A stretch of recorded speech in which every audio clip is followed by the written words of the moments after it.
Welcome everyone to I don't know what just happened there. The countdown did not go straight into. Sorry everyone for technical difficulties. That has never happened. The count that I clicked on the countdown and it like popped up on my screen and just went away and it said you are live. Maybe I forgot to pay the bill or something. I don't know. Yeah, I don't know. Anyways, sorry everyone for that. Welcome to episode 45 of Around the Book Podcast. As you can see, it is me and Shane right now. Dalton is off on some vacation this week, and Jake should be joining us here soon. We're another week closer to football. We're a little scarce on what we can bet on this week. I'm not going to lie, but we should have. I know me and Shane were talking a little bit before the pod. We're going to have a lot of baseball for you guys, so get ready for that. Let's just get into it right now with how our teams are doing. Reds are down 6-3. It looks like the Pirates are down 4-0. Don't talk to us right now, I guess. The Pirates' success is pretty much entirely based on who's the starting pitcher that night of like the three that are good, and or if like Rowdy Tellez continues to hit bombs for no apparent reason. It's pretty much about it. He's been crushing them. He's been legitimately one of the best players in baseball as a hitter the last like 2 weeks or so, and it doesn't really make a whole lot of sense. And I'm just kind of riding the wave at this point. Good for him. I hope it keeps up for a little longer, but I don't know. Yeah. And I apologize. I think it just turned 5-0. Yeah. That's all right. Martin Perez has not exactly been a great starter for us this year. So. But guess who's on the bump tomorrow? You guys. I'll be talking about that. There will be plenty of all-star Paul Skeens conversation. We'll be happy. All right. Yeah, we can have some all-star conversation. We got a couple guys in there. Obviously, we got the automatic bid we got in there, and then obviously Ellie De La Cruz got added. I thought it would have been a crime if you didn't have him in the all-star game. Yeah, when you have a guy that's hitting for good power and has 40-something stolen bases before the All-Star break. 45. Yeah, 45. That'll do it. That'll work. Yeah, so I'm happy to see he's going to be in there. He definitely deserves it. So can't wait to see that. Paul Skeens, obviously. Let's just get into the All-Star talk then. There he is. There's Jake. What's up, Jake? How you guys doing? Welcome. Good. We're doing good. How are you, man? I'm good. Good. The background has changed for you. I know you said you moved out of your apartment. Congratulations. Yeah. Back at the parents' house for a little bit. So yeah, there you go. Right. No longer in whatever, like it kind of was. It felt like all the time. I'm like, I don't know if he's in like a different planet than us, or like what it is, or like sometimes because the time difference. Like I could already tell it's much lighter out there. Yeah. If I open this window, I'm gonna get blinded. Yeah, like for me, it's like if I looked outside, I would just see really nothing because there's not a lot of light pollution in my area. Actually, weirdly enough, despite being close to Pittsburgh. But. Yeah. I have a ring light on my camera, a separate ring light, and then a lamp on just to make sure we're good to go. But Jake, we're getting into when we first started, there was a little bit of a mix-up. I hit the 30-second thing before we went live, and it like glitched, and it just took us live. Yeah, it was pretty much like, actually, no. So I sounded stupid to start the show. What's new there? They've heard our best before. It's okay. Yeah, exactly. That's why I stopped putting my record in there. I just put "just lives here" for mine. Yeah, so that's just lives here. At this point. He doesn't claim anything, but he just lives here. But yeah, I will be just talking about the record. I will be putting my record back on when NFL comes around. So. Oh yeah. But yeah, so we're just talking about some MLB All-Star right now. Shane's about to get into his guys that made the cut. Yeah, Paul Skeens, of course, makes it after just 10 career starts because they've been 10 excellent career starts so far. And then Brian Reynolds, obviously the top hitter on the team by a pretty significant margin, had his nice little 20-plus game hit streak recently. He's hitting a lot more home runs the last like month or so than he had prior to that. Like the whole team is heating up a little bit offensively, but it's still hit or miss. Like obviously, I think where you said we're down 5-0 now, Casey, today. Yeah, So that's like right. it is what it is. But general team is looking much more. I'd say like worth watching is kind of my main thing I wanted to see this year. Is like when I do finally go to game, which I have not yet gone to because of a million different things going on. But when I do go, I'll be like, all right, this is a team I might be willing to spend money to watch play baseball. Awesome. Yeah. Like that was kind of my bar for this year. So I guess I can say I'm happy about that. I know. Yeah, I'm waiting for very him for when they come back to Great American to go see if Paul Skeens is pitching. I'm definitely gonna try to go just to see it in person. Oh yeah, it's my next. That's what the game I want to try to line up with is Yeah, a home start here sometime soon. So and I'm sure everyone else is. So good luck. yeah, with that. that's part of the issue a little bit. Yeah. And then obviously we also had Hunter Green make it in. He got lucky and got in for a replacement. He's what I hope, or Paul Skeens is what I hoped Hunter Green was going to be when he first started. Hunter Green's good. Don't get me wrong. I'm not saying he's bad. Yeah. He just has consistency issues. He can have the nastiest pitches. He can have the nastiest first 4 innings. Whenever you get Hunter Green past the 4th inning, you don't know what you're going to get. The thing is, I think that's the modern pitcher, though, in general, where like these guys can throw 100 and they can throw breaking balls that just like would break the backs of like every hitter before like 1985, right? Like they would have a heart attack. Yeah, their knees would literally explode, that type of stuff. But at the end of the day, like they're not able to throw as often because of the velocity without getting injured. Yeah. They don't have the same consistency because it's really hard to have consistency on a 100-mile-per-hour pitch or one that breaks 10 inches to whatever side. Like it's much more of a like volatile game with pitching, and it produces good results because as a hitter, it's also like how do you hit this stuff consistently, right? Yep. But it does make the consistency. Like if he has an off night and the stuff isn't stuffing for lack of a better term, you're gonna get hit pretty hard, right? And I think Green's a really talented pitcher, but I do wonder, like you Casey, where is the consistency ever gonna really be there for him full time? Yeah, that's my only concern with him is just consistency, and like I said, his quality starts are starting to go up. Yeah. So I am, which that's good. Yeah. So, oh shit, the Reds are within 1 in the bottom of the 9th now. Oh, there you go. Okay. There we go. So maybe that'll change. But yeah, so Jake, I would assume Miller went for the A's. Yeah, just another year of just one player. Yeah, the one mandatory All-Star. Hey, you got one that would have made it anyway, though. At least, right? Yeah. It's at least there's Mason that. Miller. I mean, that's all the Reds. Wasn't it like Paul Blackburn last year or something like that? Wasn't that who it was?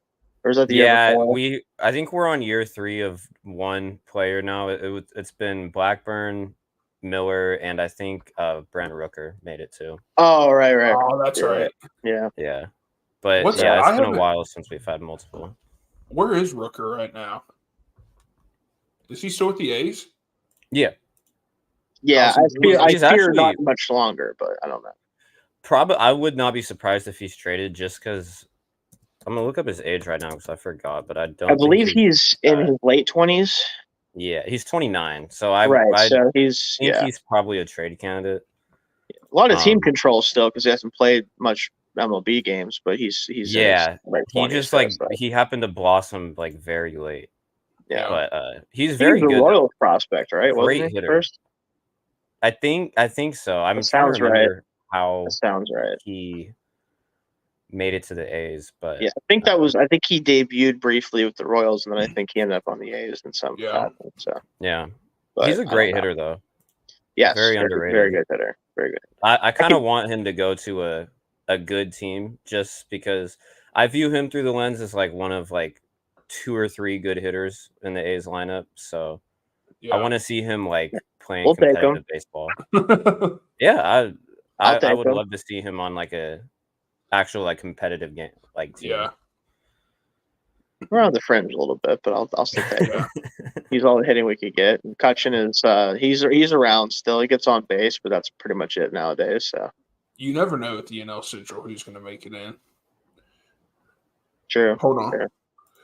Oh man, we almost tied it up. Ellie was at bat and infield out. Oh well. But let's get into our bets. So, like I said, there really isn't much to bet on this week, just like it has the past few weeks. But like I said, football is on the horizon. August 1st is the Hall of Fame game. So I'm sure we'll be able to bet on that. Like I said, it's going to be like some training wheels. We're just going to have to ease our way in through the preseason. Once regular season hits, it's on. I know Jake's been betting on some Canadian Football League. And Nice. Oh yeah, I got some more today too. Yeah, I got one today too. Let's go. So I'll kick it off like spreads. It spreads. Yeah, it does spread. Yeah, it does. I actually have the channel on my cable, so like I actually am watching the games because they're free. And if you don't have the channel, I think you can watch it for free online, anyways. Probably. Yeah. I'll usually just catch they have a like little 10-minute highlight videos on YouTube. Nice. I'll usually catch those too. But we'll kick it off with golf. We have the Genesis Scottish Open this weekend. Say that 5 times fast. No. Yeah, so last week I was close to hitting another one. I was off by one guy again. And they were all go top 40, which is even crazier. One guy got like close. He was like second to last place. So I don't know. So what did I do? I made it tougher on myself this week. Nice. Because that's how you dig out of holes like that. Sure. Yeah. I got 4 guys to go top 20 here. I have Ludwig Oberg at minus 120 to go top 20. And these are all going to be parlayed, so I'll give you the parlayed odds at the end. I have Colin Morikawa at minus 115, Xander Schauffele at minus 200, and Victor Hovland at plus 115. That's going to be your odds booster for this parlay. If you do all 4 of those guys together, it's plus 1,005. So $10 get you $100, $110. That's pretty good. Honestly. Yes. And I know 3 of those 4 names, which means Exactly. that I'm kind of in on that a little bit. Honestly, you probably know all 4. I just pronounced one wrong, probably. I think the first guy I'm not super familiar with, but everyone else I his last name's spelled Aberg, not O. Yeah. Yeah, pass on that one. Yeah, right. Good. But yeah, that's my bet for this weekend for golf. Jake, do you have any golf this week? Shane? I got a couple, yeah.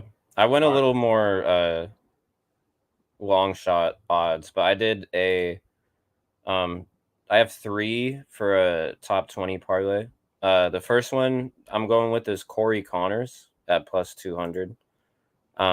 He's made all his cuts this year, and he's been playing pretty well recently. In his last 4 tournaments, he's got 2 top 10s. At this tournament last year, he finished 19th. And he's 4th on the PGA Tour in strokes gained on approach to the green, and he's also in 7th in green regulation percentage. I'm going to be honest, if you asked me to explain those stats in detail, I probably couldn't do it, but his name is up there with some very good golf players. So yeah, that's fair. Yeah. I also got Rasmus Højgaard at plus 330. He's also been excellent with his approach shots. He tied for 4th in his last tournament at the KLM Open, and he's been great with this putter. He tied at 410th at this tournament in 2022, so he's played well here before. His odds are plus 330, so he's a little more of a long shot for the top 20, but I think there's a chance that can pay off. And then my last one is Thomas Dietrich at plus 230. He used to be on the European tour, so he's played this course over and over again. He knows it pretty well. He tied for 2nd here in 2021 and 10th in 2022. And then he's got 3 top 10 finishes in his last 9 tourneys. So he's been playing good golf. He knows the course well, and he's played well at this course before. So at plus 230, just to crack the top 20, I feel like it's pretty decent value. But yeah, those are my 3. I got Dietrich, Rasmus Højgaard, and Corey Connors. All right. I have one golf bet, and I made it only because I was going through FanDuel because that's my weapon of choice when I do bet. And I saw that the Scottish Open was happening, and Rory McIlroy's name was at the top for outright winner at plus 750, and I was like, I'm going to go ahead and hammer that because the U.S. Open loss was definitely devastating.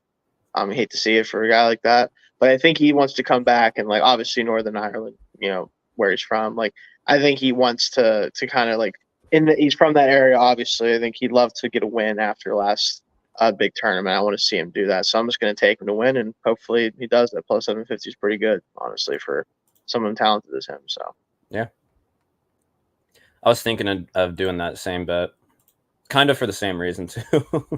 I was like, yeah, I feel like he wants to come out and like kind of get the stink of that loss off, out of him, and it's a good place for him to do it. Obviously, it's going to be very familiar to him, so felt like made a lot of sense.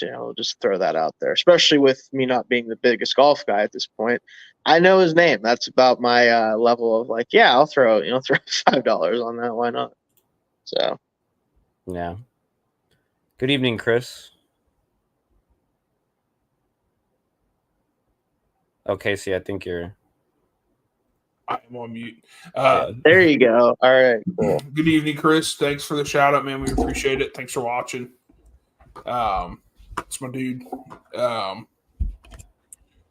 Let's get on to the Zoomers of NASCAR. I have the Great American Getaway 400 this weekend. That's also another great name to try to say 5 times fast for an event this weekend. I'm going tried and true Denny Hamlin top 3 finish. I don't care how many times it loses or how many times it wins. It's always just great value at plus 110. So we're going Denny Hamlin top 3 finish. It has helped more than it has hurt this year.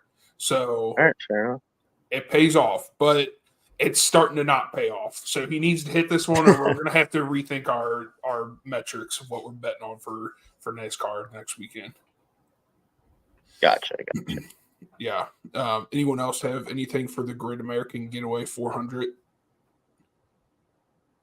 I do not know. All I know is that every NASCAR event that isn't like one of the main ones feels like it's just like they put a bunch of like adjectives and other things in a bag, and they just like pull names out until they get one that sort of makes sense. And that's definitely what that one gives me the vibe.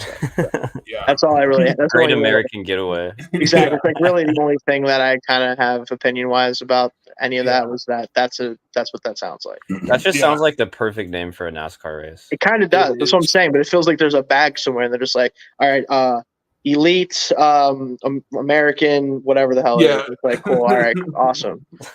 That's pretty much what it feels like a lot. If Dalton's on here, he'd probably have more about what's going on with the track. He's our NASCAR correspondent. I just like to waste money on betting on NASCAR. Yeah, somebody has to do it, right? Yeah, someone has to. Someone has to keep the lights on at all these books. So I guess I'm a martyr for everyone. Most valued customer. Yeah, I am the most valued customer. All right. So, Jake, I know you said you have some Canadian Football League. I do too. I'm betting on the game. I'm not going to the game tomorrow. I'm betting on the game. That's kind of crazy. Whoa. I'm betting on the game tomorrow, the Toronto Argonauts against the Montreal Alouettes. I have the Alouettes at -7. This just felt so whenever it's like a 7-point spread, no matter if it's college, NFL, Canadian Football League, that I don't know why that always like it scares me. Like I like it either under 7 or above 7, but if I think it's because the potential of a void is what I think you worry about. Yeah, that's what I think it is, because that's obviously like a now in the Canadian League. I feel like that's a little bit different because I know their scoring is a little bit more like weird. So I think that shouldn't be as much of a turnoff for that. But in college and NFL especially, I don't love that. I'm like, Yeah. At that point, I'm betting like winner, like a winner win loss. Like I might pass. I'm just gonna do. That's what I thought about doing, but it just wasn't worth it. So I'm gonna bet on this game. I took the Alouettes at -7, like I said, against what I usually do and when I'm betting on NFL. I'm gonna take it, and then I took the Winnipeg Blue Bombers over the Calgary Stampeders. I parlayed those two together at +176. So nothing too crazy. Like I said, this is Canadian Football League. I'm trying to get ready for the NFL. So just a little 2-pick parlay. We'll see how this goes before I bump anything up. Can someone tell me what an Argonaut is again? What is that? I could not tell you. Okay, so is that his name? I also couldn't tell you what an Alouette is. Yeah, is that So, like two is that things like that I don't know Canadian are fighting astronaut? for me. Like what is this? Like That's what I think it is whenever I hear it, but I want to say it's like I'm not even going to say what I think it is. And all right, because the CFL names are like okay. so funny a lot of the time. I'll put myself out there. I don't know why I think this is like some sort of mythical creature. I can see that. I could honestly, you could tell me any of them except for like the lions and the elks because obviously, those are just animals. But everyone else, I'm like, I can see that being some sort of animal that they. An Argonaut is a small floating octopus. There's no. I got it as a person in quest of something dangerous but rewarding. All right, I might be wrong. I literally just Googled what is an Argonaut, and that was. But I did look up images. All right, we'll pull up an image of what an Argonaut is. I love how I just started the whole thing. It was like, well, what is it? What are we talking about right now? So because I've been to this is a fun thing. I've been to the same amount of preseason and college and CFL games as I've been to NFL regular season games. I've been to 2 each. So I've been to a CFL game and a preseason game, but only 2 regular season games. So I thought you were gonna say you went to a preseason CFL game. If I was a preseason CFL game, you are dedicated. Yeah, I might never have come back. Honestly, that's like you were jonesing for some football where you're like, I happened to be on a Canadian trip when I was 18 because I graduated and that's what my friends wanted to do. And my friend was like, we should go to a CFL game. I'm like, yes, I will absolutely go to a CFL game with you. So we did that. It was I believe it was a Montreal game because that's where we were at the time. So. Gotcha. So the Argonaut. This is an Argonaut, apparently. This is what I got. That little octopus right there. Or it's either this or this. I don't know if I like that. I'm just gonna say that. Which one? I have a feeling it's that one. Really, either one. Honestly, I have a feeling it's probably that. I'm not really, definitely more so with the strange sea creature, but either one, I don't know. I'm gonna hope it's this, but I think it's this. Yeah, that makes more sense. Yeah, but are we really trying to make sense of it with this? It's like we're just you can call them whatever. It's like it's football. We'll watch it probably. Yeah, I'm gonna watch it. But yeah, that's my parlay. I'm not going to look up what an Alouette is because we'll just waste another 15 minutes. Someone that's watching, look it up and let us know. Yeah, sure. I'd probably be doing it right now if I wasn't on the show currently. Yeah. Probably what I'd be doing. I never even thought to look it up. Jake, so what do you got for the CFL this week? All right. I just got a straight parlay for all 4 games. First one I took, I also took Montreal -7.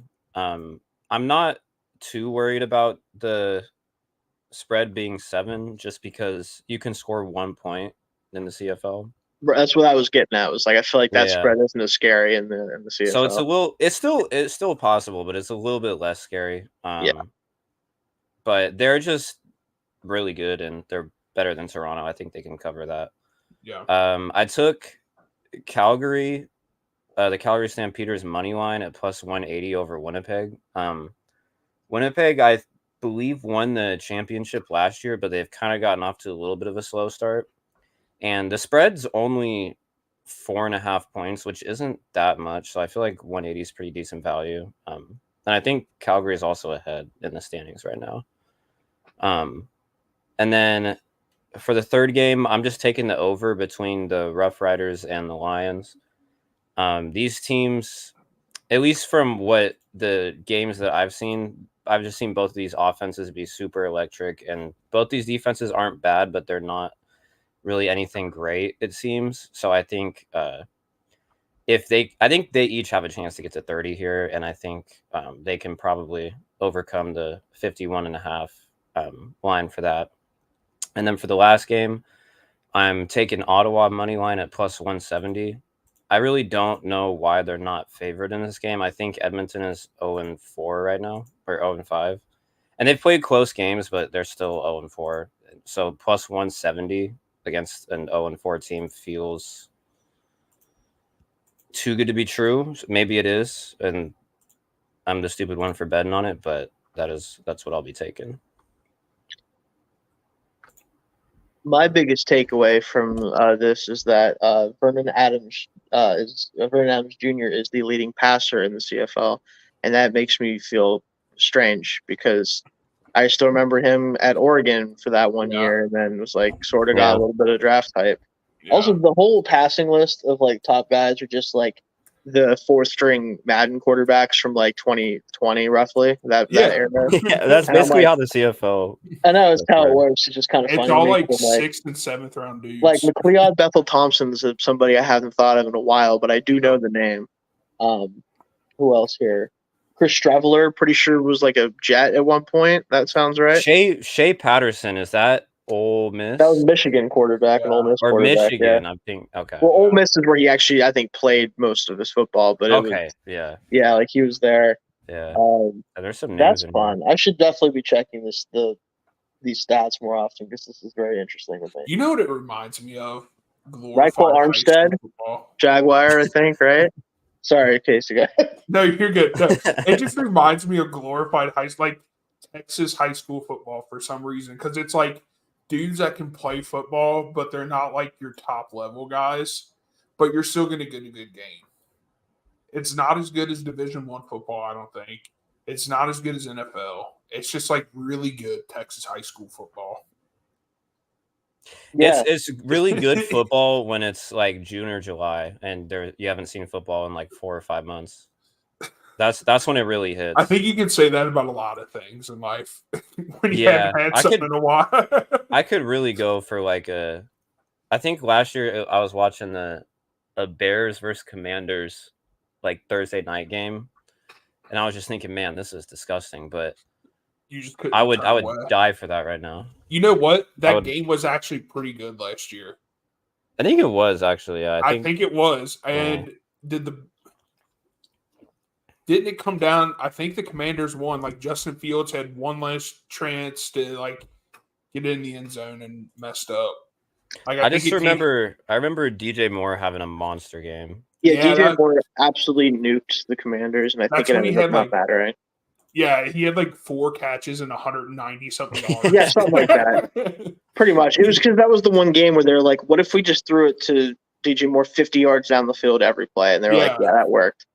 Like, it was that, and then they threw 2 screens to him, and he pretty just much busted them out. Yeah, I remember seeing like a 70-yard screen. Yeah, he was running down the sideline just evading tackles for like 50 yards. Yeah, Commander's secondary last year was something for sure. Yeah, I don't know what was going on there, but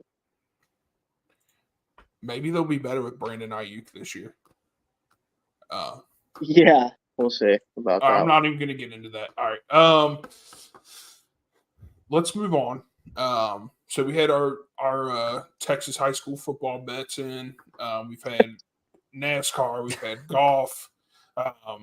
There is an indoor football league. I'm not betting on it. Yeah. Which one is this now? Is it the 12th one that's existed? I don't know. Yeah. Or is that arena football that keeps just like dying and then someone brings it back? I have no idea. And they're like, God, never mind. We forgot that money needs to happen. And they're like, oh shit, my bad.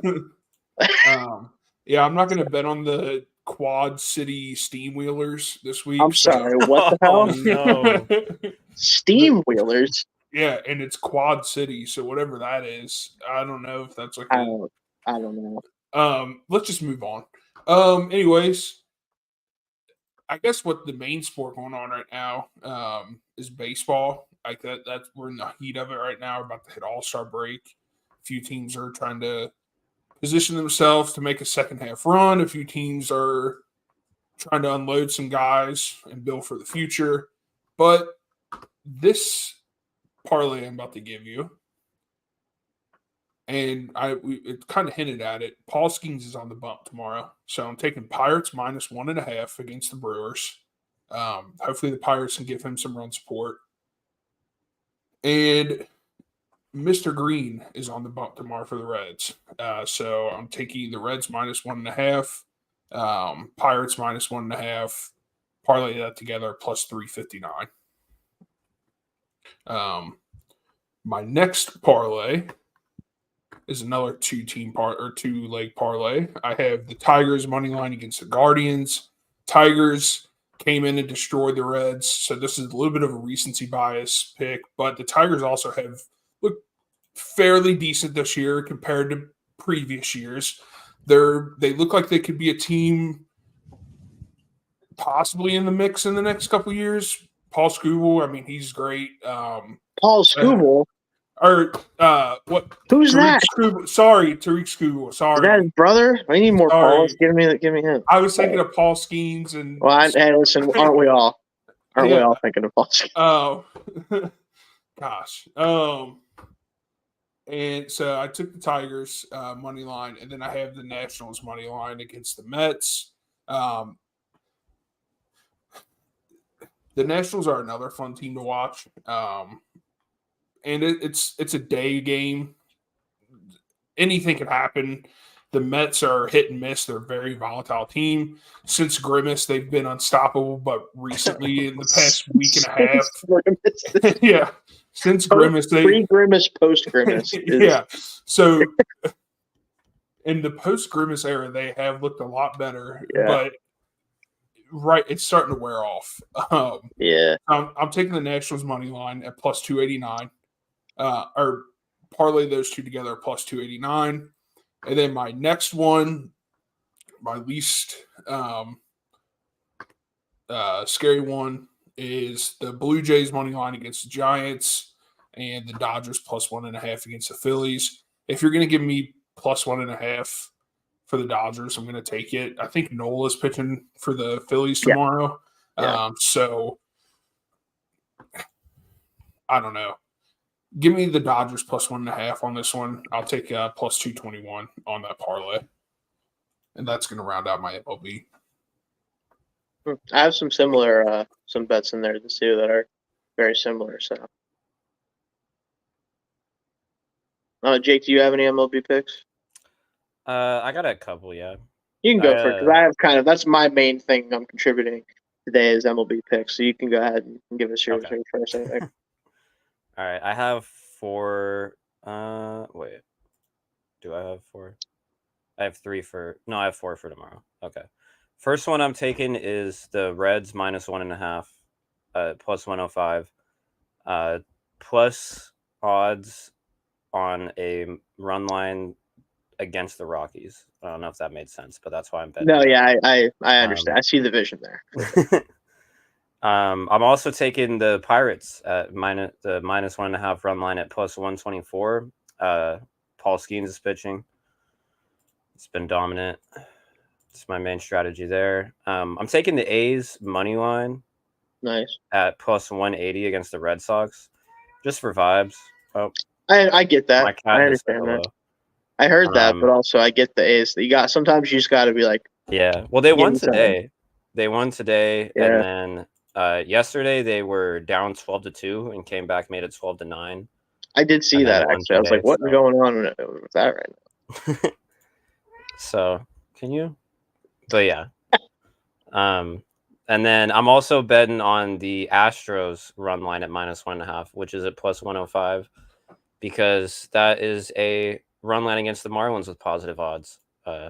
So I feel like you just don't see those too often. So yeah, sometimes you just got to try your hand at that, because Marlins, Rockies especially, just one of the couple only few really terrible baseball teams currently.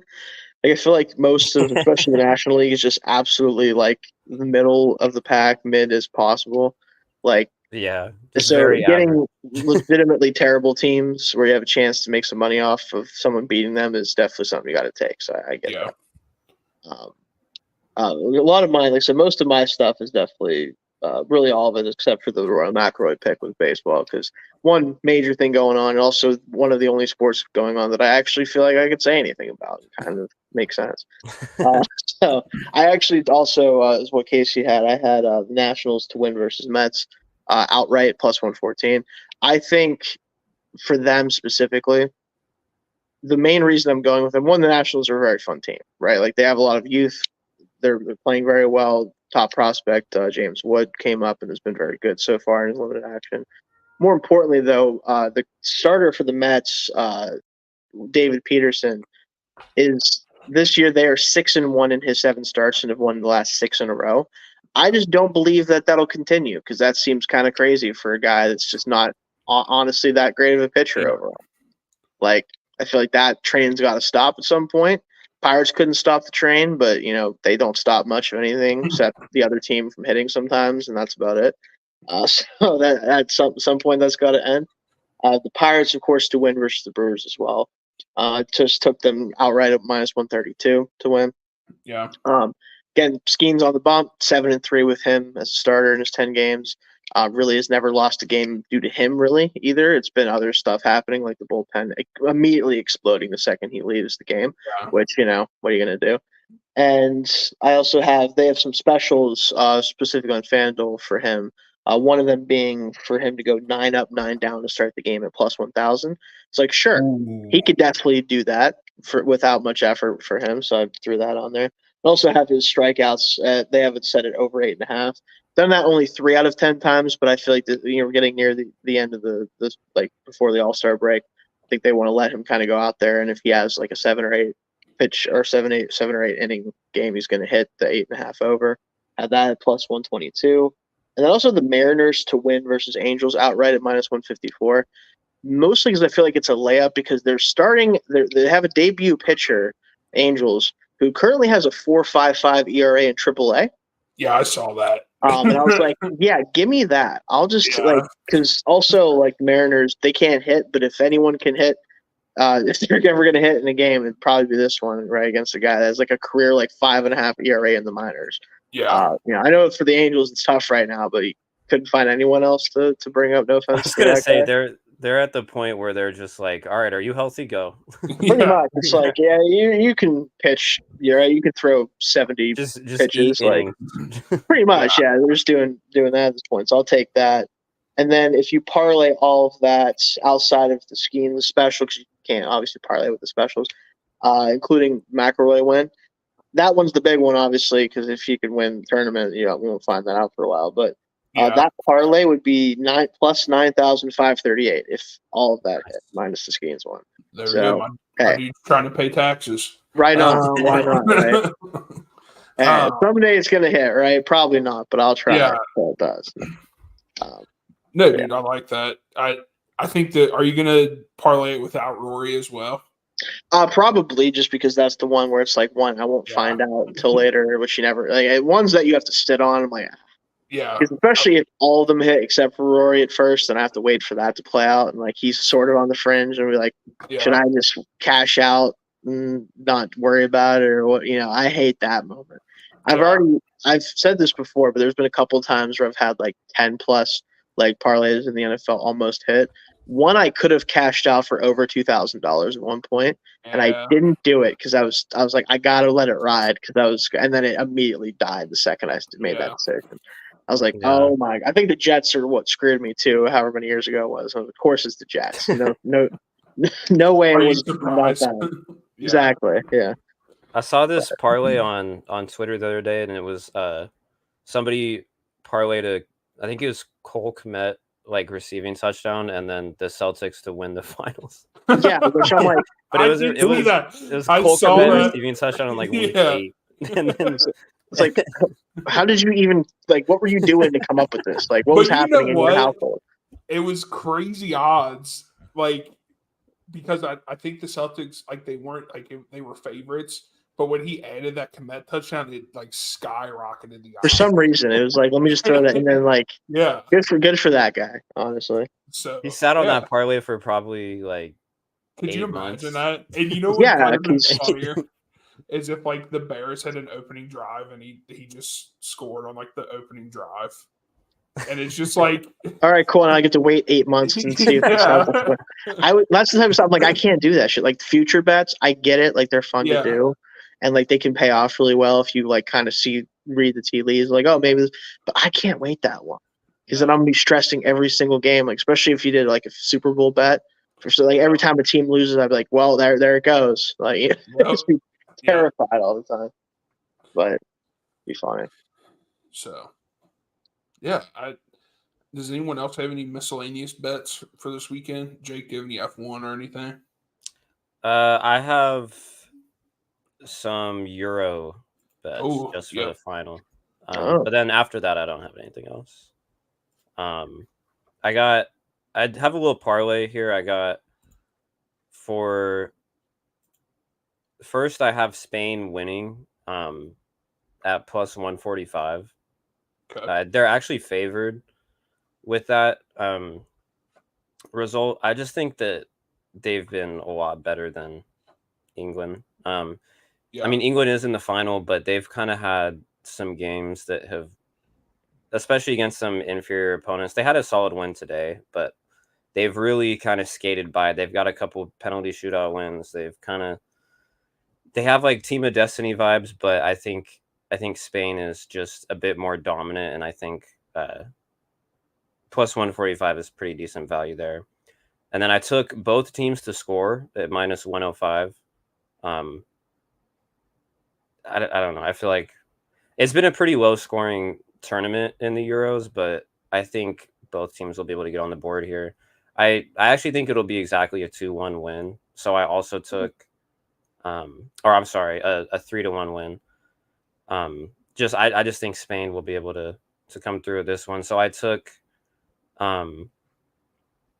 Spain over 1.5. Wrong one. I should have taken over 2.5. So let me get the odds for that. But I'm going to take Spain over 2.5 goals, which is crazy odds, and it is definitely more unlikely. But it's at plus 600 just for the 600. Okay. Over 2.5. That's pretty nice. Yeah. Yeah. I also do like 1.5.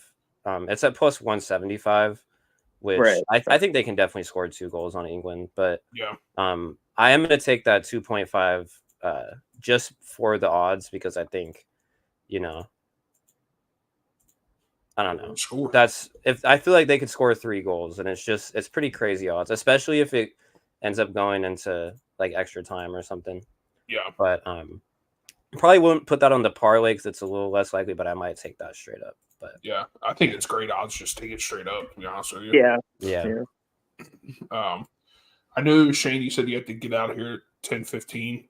Yeah, I'm gonna have to head out, but I got all my bets out. So either bet them or don't. You probably will have just as much success either way. That's how it goes. Let's be real. But it's been fun. I'll definitely try to be on more often with you guys, just because I like to throw my hat in the ring every so often. I've not been tracking my wins. I probably shouldn't be because I don't think it's been very many. So we'll just say that I'm all right. Probably batting 1,000 right now on your bets, if I had to guess. Oh yeah, for sure, definitely making all sorts. We just don't have the data to look at it. We're just going to make an assumption. Exactly. Yeah, it's definitely why I had to wait to get a new computer until this week. I'm just rolling in it. That's what's going on. I'll see you guys next time. See you, Shane. Thanks for joining. Jake, do you have any other bets? I know you had soccer. Anything else? No, that's it for me. All right. I guess we'll go ahead and wrap it up then if you're okay with that. We appreciate everyone for watching. A lot of MLB heavy this week. What is it, the 10th? So probably 2 more weeks, and then in the third week we're gonna have a football bet for the NFL. Yeah. So be ready for that. Continue with us the next 2 weeks. We'll get through this. We just all have to be there for each other. But we'll get to it. And thank you guys again for watching. Dalton should be back next week. Shane might be on. Who knows? Jake, you're on next week. Yeah. All right. Cool. So thank you guys again for watching. We appreciate it. Let us know if you take our bets. Like Shane said, take them or not. Same result, probably. But thank you guys again and have a good night.